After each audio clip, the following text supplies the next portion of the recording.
اللهم صل على سيدنا محمد يا رب صل وسلم دائما ابدا على حبيبك.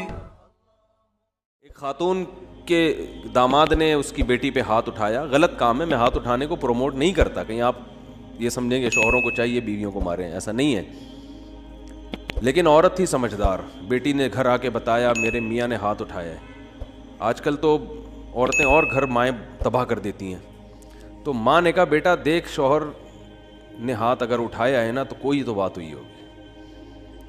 فوراً کیا کرتے ہیں, فون گھما کے داماد کو گالیاں دینا شروع کر دیتے ہیں. یہی ہوتا ہے نا آج کل مارکیٹ میں, اٹھا گیا تو نے ہاتھ کیسے اٹھایا, ہوتا کون ہے تو, پہلے تحقیق کر لو بھائی بولا کیا ہے اس نے. ہاں کوئی ایسی بات نہیں ہے, اس کو بولو بھائی کیوں, یہ تو کوئی ایسی بات نہیں ہے جس پہ ہاتھ اٹھایا جائے, اور اگر غلط بھی ہے تو اتنی غلط تھوڑی ہے کہ ہاتھ اٹھایا جائے. تو بس جذباتیت کا شکار ہے, افراط و تفریط ہے, پولائٹ بننے کے چکر میں سارا بیڑا غرق ہو رہا ہے. صحیح ہے نا, یہ اسلام کے اخلاق نہیں ہے. ہر چیز بیلنس ہے اسلام میں, ہر چیز. کتنا پیارا اصول ہے, بچے کو 7 سال کی عمر میں محبت سے سمجھاؤ, مارنے کی اجازت نہیں ہے. چھوٹا ہے بھائی, نماز پڑھے ٹھیک ہے, نہیں پڑھے تو بھی ٹھیک ہے, 10 سال تک برداشت کرو. 3 سال تمہارے پاس ہیں محبت کے لیے, 10 سال میں بھی نماز نہیں پڑھتا تو اب انسان لاتوں کے بھوت ہاتھوں سے نہیں سمجھتے, اب ہاتھ اٹھانا پڑے گا آپ کو. اب نہیں اٹھائیں گے تو یہ پولائٹنس نہیں ہے, یہ آپ کے نالائق ہونے کی, بولو نا بھائی, دلیل ہے, آپ کے نالائق ہونے کی دلیل ہے. تو ہر چیز میں ایسا ہے, ہر چیز میں, ہر معاملے میں. آپ کا ملازم ہے, صحیح کام نہیں کر رہا, ٹائم پہ نہیں آ رہا, بزنس کا بیڑا غرق کر دیا, محبت سے سمجھاؤ, تمیز سے. 2-4 دفعہ کے بعد چل بھائی چھٹی تیری, نکل پتلی گلی سے, ٹھیک ہے نا. یہ فیکٹری ہے, ہم نے کو عیدی سینٹر تھوڑی کھولا ہوا ہے ہم نے یہاں پہ. ہمارے ایک رشتے دار فیصل آباد میں, ان کی فیکٹری تھی کپڑے کی, مجھے لے گئے. ویسے مجھے شوق بھی ہے چیزیں دیکھنے کا, کیسے بن رہا ہے, کیا ہو رہا ہے. تو ملازم بڑے تمیز سے کام کر رہے ہیں. میں نے کہا پہلی دفعہ دیکھا ہے ملازم اتنی تمیز سے. انہوں نے کہا ٹھڈے مار مار کے ان کو انسان بنائے. ٹھڈے مار مار کے کیا بنائے, کہہ رہے بیٹھے رہے, کہتے تھے جب آتا تھا سو رہے ہوتے تھے, کام ہی نہیں کرتے. دہاڑی پہ تو ایسا ہی ہوتا ہے نا, کمیشن پہ کام ٹھکا ٹھک ہوتا ہے, دہاڑیوں پہ کام ایسا ہی ہوتا ہے. تو یہ نہیں ٹھڈے وڈے نہیں مارے, تمیز, اصل تو تمیز ہی ہے, لیکن تمیز کی بھی ایک کیا ہے میرے بھائی, حد ہے, حد ہے تمیز.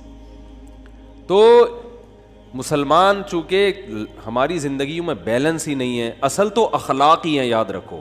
اصل کیا ہے, یہ نہیں کہ اصل سختی ہے, اصل کیا ہے, جو کام اخلاق سے ہوتا ہے وہ سختی سے نہیں ہوتا. اسلام نے اصل تو اخلاق سکھائے. آپ صلی اللہ علیہ وسلم نے فرمایا قیامت کے دن میرے سب سے قریب وہ ہوگا احسنہم اخلاقا, جس کے اخلاق سب سے اچھے ہوں گے. گالیاں ٹھڈے یہ کوئی تہذیب نہیں ہے, مار دھاڑ, گھروں میں چیخو پکار, گالیاں دے رہے ہیں رشتہ داروں کو, گالیاں بلب کے رشتہ داروں کو. بھائی کہ لائٹ اگر جا رہی ہے تو گالیاں دینے سے لائٹ تھوڑی آ جائے گی, ٹھیک ہے نا. نہ بلب کے رشتہ داروں کو گالیاں دینے سے لائٹ آئے گی, نہ بلب کو گالیاں دینے, آپ کی زبان کیا ہو جائے گی, خراب ہو جائے گی. تو اصل تو اخلاق ہی ہیں.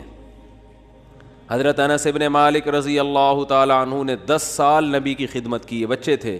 فرماتے ہیں ایک دفعہ بھی ایسا نہیں ہوا کہ میں نے کوئی کام نہیں کیا اور آپ نے یہ پوچھا کیوں نہیں کیا, اور میں نے کوئی کام نہیں کرنا تھا اور کر دیا تو آپ نے یہ پوچھا ہو کہ کیوں کیا. بس جتنا کام کر دیا ٹھیک ہے, نہیں کیا تو بھی ٹھیک ہے. نبی صلی اللہ علیہ وسلم نے حضرت انس بن مالک کو ایک دفعہ کسی کام سے بھیجا, وہ بچے تھے, بجائے کام کرنے کے بچوں میں کھیلنے لگے جا کے. تو آپ صلی اللہ علیہ وسلم گئے, دیکھا بھائی کہاں ہیں, تو دیکھا وہ تو کھیل رہے ہیں. تو آپ صلی اللہ علیہ وسلم حضرت انس بن مالک کے پیچھے جا کے کھڑے ہو گئے. حضرت انس نے پیچھے مڑ کے دیکھا تو آپ صلی اللہ علیہ وسلم کھڑے ہوئے مسکرا رہے ہیں, کچھ بھی نہیں کہا. سمجھ رہے وجہ کیا ہے بھائی, یہ تو اپنی ان کی والدہ نے گفٹ دیا ہے نا خدمت کے لیے, تو اپنی مرضی سے خدمت کر رہے ہیں, اس میں سختی کیسی. ٹھیک ہے خدمت کر دی تو بھی, اور بچوں کے ساتھ تو ویسے بھی شریعت میں سختی نہیں ہے, بچوں کے ساتھ تو بہت نرمی ہے. میں تو وہ جو ٹھڈے مارنے کی بات کروں تو 30-35 سال کے تھے نا جو پڑے ہوئے ہیں. تو آپ صلی اللہ علیہ وسلم کے ہمیں سیرت میں سختی بھی ملتی ہے اور نرمی بھی. رحمت للعالمین. ایک ایتھیس نے اعتراض کیا یہ رحمت للعالمین ہے اور جناب گردنیں اڑانے کا حکم بھی دے رہے ہیں, یہ کیسے رحمت للعالمین ہے؟ بھائی رحمت للعالمین کا یہ مفہوم کہ کسی کو کچھ بھی نہ کہیں یہ رحمت نہیں ہے, یہ انسانیت کے لیے زحمت بن جائے گی یہ عادت, تو کیونکہ اس صفت کو فالو کرنا ممکن نہیں ہے. رحمت کا معنی ہر لحاظ سے جامع شخصیت ہیں آپ صلی اللہ علیہ وسلم. مشہور واقعہ کئی بار سنا چکا ہوں, دوبارہ سنا کے بس پھر آگے بڑھتا ہوں کہ ایک شخص نبی صلی اللہ علیہ وسلم کی جاسوسی کر رہا تھا, گرفتار ہو گیا, تو آپ نے حکم دیا اس کی گردن اڑائی جائے. اب دیکھو گردن اڑانے کا حکم دینا بظاہر یہ رحمت کے خلاف ہے نا. ہم ہوتے ہم کہتے ہیں نہیں بھائی گردن کیوں اڑائی جائے, اسلام تو بہت وسیع مذہب ہے, ٹھیک ہے نا, اللہ بہت غفور رحیم ہے. آپ صلی اللہ علیہ وسلم نے حکم کیا دیا گردن, کیونکہ نہیں اڑائی تو یہ اپنے ساتھیوں کے ساتھ ناانصافی ہوگی, کل دوبارہ جاسوسی کرے گا. ہمارے ساتھ پہلے اپنے لوگ ہیں, لیکن اس نے اپنی 6 بیٹیوں کا واسطہ دیا کہ میری 6 بیٹیاں ہیں, میں 6 بیٹیوں کا باپ ہوں, آئندہ نہیں کروں گا. آپ صلی اللہ علیہ وسلم کو اس پہ ترس آیا اور آپ نے اس کو چھوڑنے کا حکم دے دیا. دوبارہ گرفتار ہو گیا, دوبارہ کمبخت جاسوسی کر رہا تھا. پھر اس نے اپنی 6 بیٹیوں کا واسطہ دیا, مجھے نہ مارے, میری 6 بیٹیاں ہیں. تو آپ نے کیا فرمایا, لا یلدغ المؤمن من جحر مرتین, مسلمان ایک سوراخ سے 2 دفعہ نہیں ڈسا جاتا. حکم دیا اس کو مار دو, اس لیے کہ اس کی بیٹیوں کا خیال کریں یا اپنے ساتھیوں کا خیال کریں. کیسا بیلنس اس میں, اصل بتا دیا کہ اصل رحمت ہے. ایک روایت میں آتا ہے تخلقوا باخلاق اللہ, اللہ کی صفات اختیار کرو. اللہ کی صفت کیا ہے؟ جود و سخاوت ہے اس میں. اللہ کیا ہے؟ غیرت والا ہے. تو ہمیں بھی اپنے اندر کیا پیدا کرنی ہے؟ غیرت. تو اللہ کی صفت یہ ہے کہ قرآن حدیث میں آتا ہے کہ جب اللہ نے اس کائنات کو بنایا تو آئندہ کن اصولوں پہ یہ کائنات چلے گی, وہ اصول اللہ نے پہلے لکھ دیے. جب کوئی ملک وجود میں آتا ہے تو آئین پہلے بنتا ہے نا. کیا ہو گیا بھائی جان؟ آئین پہلے بنتا ہے, اس کے بعد اس آئین کے تحت قانون وضع ہوتے ہیں. تو اللہ نے سب سے پہلے جو چیز پیدا کی وہ قلم. حدیث میں یہ ہمیں سمجھانے کے لیے مثالیں دی گئی ہیں. اول ما خلق اللہ القلم, سب سے پہلی چیز جو اللہ نے پیدا کی وہ کیا ہے؟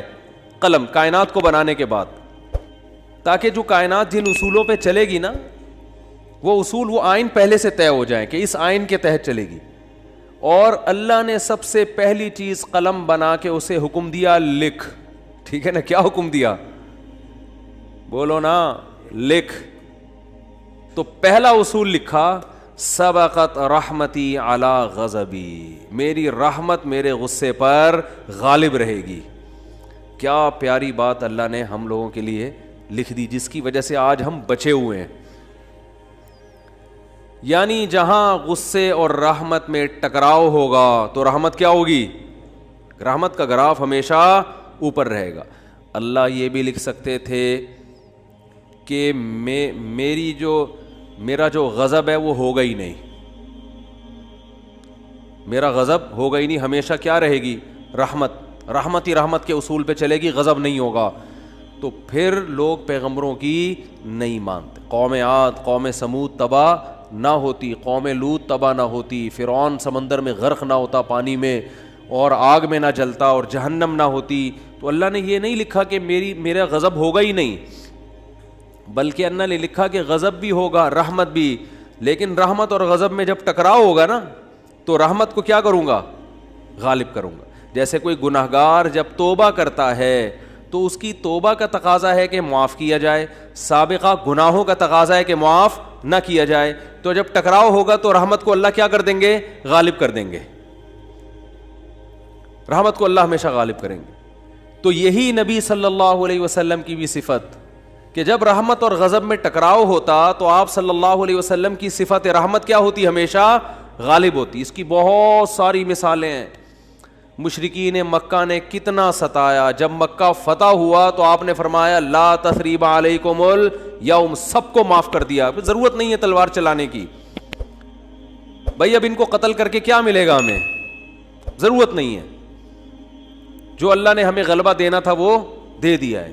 تو نہیں تلوار چلائی آپ صلی اللہ علیہ وسلم نے, بلکہ مشرکین کے جو سردار تھے ان کو الگ سے عزت دی آپ صلی اللہ علیہ وسلم نے. لیکن جہاں یہ جو جاسوس پکڑا گیا تو اس میں بھی معافی مانگی, 6 بیٹیوں کا حوالہ دیا. جب 6 بیٹیوں کا حوالہ دیا تو بیٹیاں ہونا اس کی علامت ہے کہ باپ پہ کیا کیا جائے, رحم. بیٹیوں کا کون پوچھے گا بعد میں. جاسوس ہونا اس کا تقاضا کرتا ہے کہ گردن اڑائی جائے. تو یہاں بھی رحمت اور غضب کیا ہو رہے ہیں, بولو بھائی, ٹکرا رہے ہیں. اس لیے آپ صلی اللہ علیہ وسلم نے کیا حکم دیا, چھوڑ دو. بیٹیوں کا واسطہ دے رہا ہے.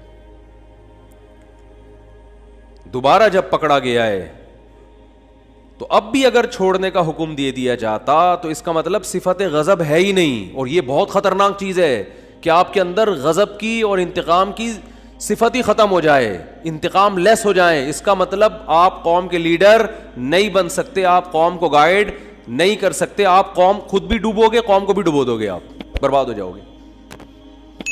تو میں یہ اتنی ڈیٹیل میں اس لیے بیان کر رہا ہوں کہ یہی چیز ہمیں بھی اپنانے کی ضرورت ہے. اصل پیار ہے, اصل محبت ہے, اصل رحمت ہے, اس کو غالب رکھنا ہے ہمیشہ. لیکن انتقام لیس بولو نہیں بن جانا, غضب لیس بولتے کیوں نہیں, کیا ہو گیا, نہیں بننا ہے. ایسا نہیں ہو جانا کہ اتنے میٹھے کے جو بھی چائے نگل لے کھا کے. تو یہ جو علماء پہ لوگ اعتراض کرتے ہیں وہ یوں نہیں کیا تو ان کو غصہ کیوں آ گیا, کھڑے کھڑے سنا کیوں دی, یہ تو بھائی آدمی ہے, روٹی کھائیں گے تو غصہ آئے گا. اور اگر اتنے میٹھے کے جو بھی جو مرضی کرتا رہے غصہ ہی نہ آئے تو ایسا نہیں ہوتا. پیغمبروں کو نہیں غصہ آیا. حضرت موسیٰ علیہ السلام کلیم اللہ, صحیح ہے نا, ان کا جلال کیا تھا, مشہور تھا, کلیم اللہ تھے. کیسا جلال کے واقعات ہیں. حدیث میں آتا ہے کہ موت کا فرشتہ حضرت موسیٰ علیہ السلام کے پاس آیا انسانی شکل میں. حضرت موسیٰ نے پوچھا کیسے آنا ہوا, ٹھیک ہے, کہا موت کا فرشتہ ہوں, آپ کی روح قبض کرنے آیا ہوں. حضرت موسیٰ نے ایک کھینچ کے تھپڑ لگا, اتنی زور سے مارا ان کی آنکھ نکل کے گر گئی نیچے. وہ اللہ کے پاس گئے, اللہ اپنے کس بندے کے پاس بھیجا ہے تو نے مجھے, ہے بھائی. پتہ نہیں حضرت موسیٰ کو غصہ کس بات پر آیا, اسٹائل ان کا ایسا ہوگا, ہے بھائی, یا کیا وجہ, وہ تو حضرت موسیٰ ہی جانتے ہیں. ظاہر ہے پیغمبروں کو ناحق غصہ نہیں آتا, لیکن اللہ بس ایک حضرت موسیٰ کی جو جلالی صفت ہے نا اس کا اظہار کرنا چاہتے تھے کہ دشمنوں کو کہ ان سے بچ کے رہو, ٹھیک ہے. انہوں فرشتے کے تھپڑ لگا دیا, تھوڑا سا احتیاط رکھو ان سے. تو اصل کیا ہے میرے بھائی, اصل محبت ہے. یہ میں اس لیے بتا رہا ہوں کہ بعض لوگ الٹی کوالٹی ہوتی ہے ان کے اندر. اصل غصہ ہے, جب دیکھ لیں غصہ جاری نہیں ہو رہا تو پھر تمیز پہ آ جاتے ہیں وہ, ٹھیک ہے نا. شروع میں کیا کرتے ہیں, غصہ اور مار دھاڑ اور گالیاں یہاں سے شروع کرتے ہیں پہلے, یعنی آپشن یہ ہوتا ہے ان کا. اگر اس سے بندہ قابو میں نہیں آیا تو ان کو اندازہ ہو جاتا ہے یہ قابو میں آنے والا نہیں ہے, پھر وہ کس سے بات کرتے ہیں, تمیز سے بات کرتے ہیں. بالکل اس کی مثال ہے, ایک آدمی نے کسی کے چاقو رکھا, بولا تیری جیب میں جو کچھ ہے نکال دے, اس نے ٹیٹی نکال دی, ٹھیک ہے. اب یہ کہہ رہے تیری جیب میں جو کچھ ہے نکال دے, ٹھیک ہے. یعنی سامنے والا اگر آپ سے بھی بڑا فنٹر نکل آیا, آپ سے بھی بڑا فنٹر نکل آیا تو پھر آپ کہتے ہو بھائی یہاں تمیز, یا تمیز سے بات کے علاوہ آپ کے پاس کوئی آپشن نہیں, فوراً غصہ ٹھنڈا ہو جاتا ہے. تو یہ غلط ہے. نہ تو غصہ لیس ہو جانا ٹھیک ہے کہ کچھ بھی ہوتا رہے, اور چونکہ میاں بیوی میں بہت ہو رہا ہے آج کل, یہ بہت زیادہ پھڈے جھگڑے, داماد ایک نمبر کا ہیروئن چرسی کہیں کا الو کا, کیا بولوں میں, اور برداشت پہ برداشت, نہیں کل ٹھیک ہو جائے گا, نہیں پرسوں ٹھیک ہو جائے گا. وہ بھائی نہیں ٹھیک ہوگا, یہ چھوڑ دو اس کو.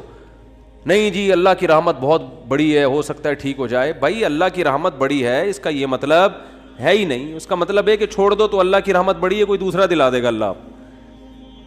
جب ثنا خان کو مفتی انس مل سکتے ہیں, اور مفتی انس کو ثنا خان مل سکتی ہے, تو اس کا مطلب کسی کو کسی بھی ٹائم پہ کچھ بھی مل سکتا ہے.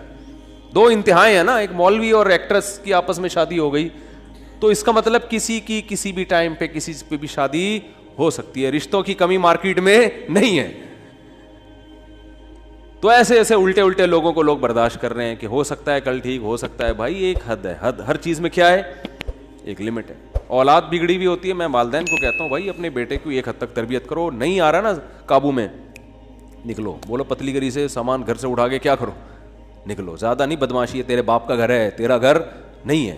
ہاں سارے 100% درست نہیں ہوتی اولادیں, کچھ تو باپ کو بھی برداشت کرنا پڑتا ہے اولاد کی خاطر, لیکن وہ بھی ایک حد ہے نا, حد سے زیادہ تھوڑی ہوتا ہے, حد سے زیادہ نہیں ہوتی کوئی بھی چیز. پھر اس میں ایک اصول یہ بھی ہے کہ یہ دیکھا جائے گا بڑا نقصان کس میں. لوگ کہتے ہیں اگر تعلق ختم کیا تو یہ ہو جائے گا, یہ ہو جائے گا. بھائی تعلق ختم کیا تو یہ ہو جائے گا, نہیں کیا تو یہ ہو جائے گا, تو دونوں میں پلس مائنس کیا کرو کہ زیادہ نقصان کس میں. ہمیشہ اس اصول پہ زندگی گزرتی ہے. یاد رکھو دنیا میں سارے فائدے کی چیزیں کبھی بھی حاصل نہیں ہوتی, ہر کام کے کچھ سائیڈ افیکٹ ہوتے ہیں. عقل مند آدمی یہ دیکھتا ہے کہ سائیڈ افیکٹ زیادہ ہیں یا اس کے بینیفٹس زیادہ ہیں. اس اصول پہ زندگی گزاری جاتی ہے. اگر اس اصول پہ زندگی نہیں گزارو گے, ساری زندگی کبھی کوئی فیصلہ آپ سے ہوگا ہی نہیں.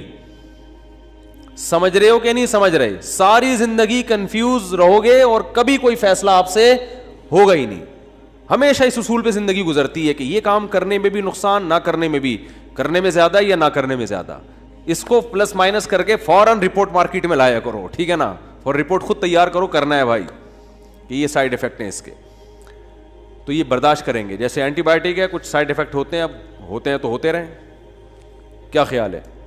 تو میں یہ عرض کر رہا تھا کہ اللہ تعالیٰ کا کیا اصول ہے. اللہ تعالیٰ نے بھی کتنی بڑی اللہ کی رحمت, لیکن اللہ نے اس کا ایک اصول اور ضابطہ بنا دیا کہ آخرت میں اس کو نہیں بخشوں گا جو مجھے نہیں مانے گا یا میرے ساتھ شرک کرے گا, کچھ بھی ہو جائے, چاہے پیغمبر کی سفارش کیوں نہ آ جائے, بلکہ پیغمبر پر پابندی لگا دوں گا کہ آپ کو ان کی سفارش کی اجازت نہیں ہے.